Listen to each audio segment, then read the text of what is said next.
नमस्कार मित्रांनो, मी निखिल चौधरी स्वागत करतो आपल्या सर्वांच्या यूट्यूब चॅनल टेक्निकल इन्फो मराठीमध्ये। मित्रांनो, डी.वाय.टी युनिव्हर्सिटी संबंधित महत्त्वाची अपडेटचा व्हिडिओ आपण आत्ताच टाकला होता। तर त्या व्हिडिओवर भरपूर सारे कमेंट जे आहेत ते येणे चालू झालेले आहेत। मित्रांनो, सर्वात महत्त्वाचा डाऊट जो आहे तो तुमच्या जुने जे रिझल्ट आहेत ते रिझल्ट जर का तुमच्याकडे नसतील तर तुम्ही काय केले पाहिजे या व्हिडिओमध्ये आपण बोलणार आहोत। आणि मित्रांनो, एक महत्त्वाची अपडेट जी आहे त्यामध्ये आपण सांगायचे विसरलो होतो, ती अपडेट मी या व्हिडिओमध्ये तुम्हाला सांगणार आहे। तर मित्रांनो, व्हिडिओला शेवटपर्यंत बनवून राहा।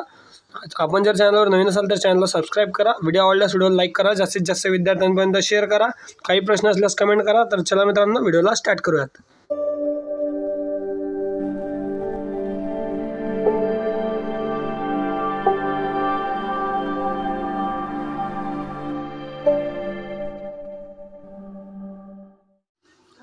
तर बघा मित्रांनो, सर्वात महत्त्वाचे म्हणजे सर्व विद्यार्थ्यांचे म्हणणे एकच आहे, कारण भरपूर साऱ्या विद्यार्थ्यांकडे जे आहेत ते जुने रिझल्टच नाही आहेत मित्रांनो। तर ज्या विद्यार्थ्यांकडे जुने रिझल्ट नाही आहेत त्या विद्यार्थ्यांनी नेमकं करायचं काय? तर बघा मित्रांनो, या ठिकाणी ज्या विद्यार्थ्यांकडे रिझल्ट नसतील त्या विद्यार्थ्यांसंबंधित नोटीस आपल्याला त्यामध्ये दिलेली आहे, ते सुद्धा मी तुम्हाला पहिले दाखवतो आणि त्यानंतर सांगतो की तुम्ही काय केले पाहिजे। तर मित्रांनो, या ठिकाणी तुम्ही बघू शकता कंप्लीटिंग अ गुगल फॉर्म, या ठिकाणी सर्व जे फील्ड आहेत ते मॅन्डेटरी आहेत, म्हणजे सर्व जे तुमचे ऑप्शन आहेत ते फिल करणे गरजेचे आहेत। सर्व ऑप्शनला तुम्हाला या पद्धतीने स्टार बघायला भेटत असेल आणि तुम्हाला सगळ्यांना माहितीच असेल की ज्या विद्यार्थ्यांना ज्या फॉर्ममध्ये स्टार असतो ते सर्व जे ऑप्शन असतात ते मॅन्डेटरी असतात। तर यामध्ये मित्रांनो तुम्ही बघू शकता की हे जी त्यांनी इन्फॉर्मेशन दिली आहे यामध्ये त्यांनी असं मेन्शन केले आहे की इफ इन्फॉर्मेशन इज अनअवेलेबल, म्हणजे मित्रांनो विद्यार्थी तुमच्याकडे जर का इन्फॉर्मेशन अवेलेबल नसेल तर मित्रांनो ते विद्यार्थी काय करू शकता, अपलोड अ ब्लँक इमेज। या ठिकाणी तुम्ही महत्त्वाची वाक्य जे आहे ते बघू शकता, upload a blank image or screenshot.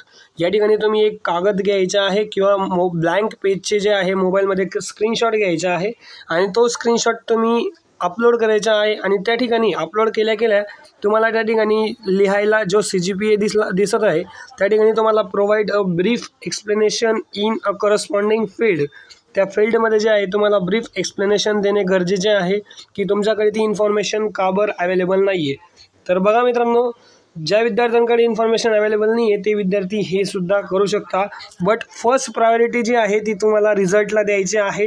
तुम्हाला कॉलेजमध्ये जायचे आहे आणि त्यामध्ये तुमचे ऑलरेडी रिझल्ट जे आहेत ते सेंड केले गेलेले असतील।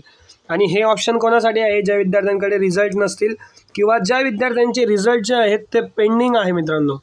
आता भरपूर साऱ्या विद्यार्थ्यांचे सप्लिमेंटरीचे रिझल्ट पेंडिंग आहेत, तर त्या विद्यार्थ्यांनी देखील हा जो पर्याय आहे हा पर्याय करू शकतात। आणि फर्स्ट प्रायोरिटी तुम्ही कॉलेजमध्ये जायचे आहे आणि कॉलेजमधून रिझल्ट जे आहेत ते घ्यायचे आहेत मित्रांनो। दुसरी एक महत्त्वाची गोष्ट म्हणजे भरपूर सारे विद्यार्थी विचारतील की बॅकचे रिझल्ट अपलोड करायचे का? तर बघा मित्रांनो, बॅकचे रिझल्ट अपलोड करण्याची घाई तुम्ही करायची नाही आहे।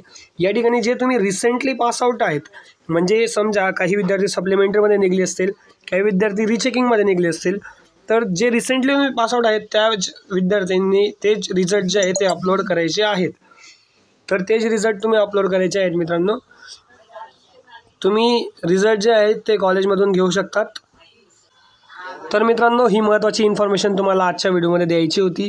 आय होप तुम्हाला सर्व प्रकारची इन्फॉर्मेशन कळाली असेल। या संबंधित काही डाऊट असेल तर तुम्ही मला कमेंटमध्ये विचारू शकता। अशाच प्रकारचे डी.वाय.टी युनिव्हर्सिटी रिलेटेड अपडेट्ससाठी आपल्या चॅनल टेक्निकल इन्फो मराठी याला सबस्क्राईब करा, जेणेकरून अशाच प्रकारचे नवनवीन व्हिडिओ आपल्याला भेटत राहतील। तर चला मित्रांनो, भेटूयात एका नवीन व्हिडिओसोबत, तोपर्यंत धन्यवाद, थँक्यू सो मच।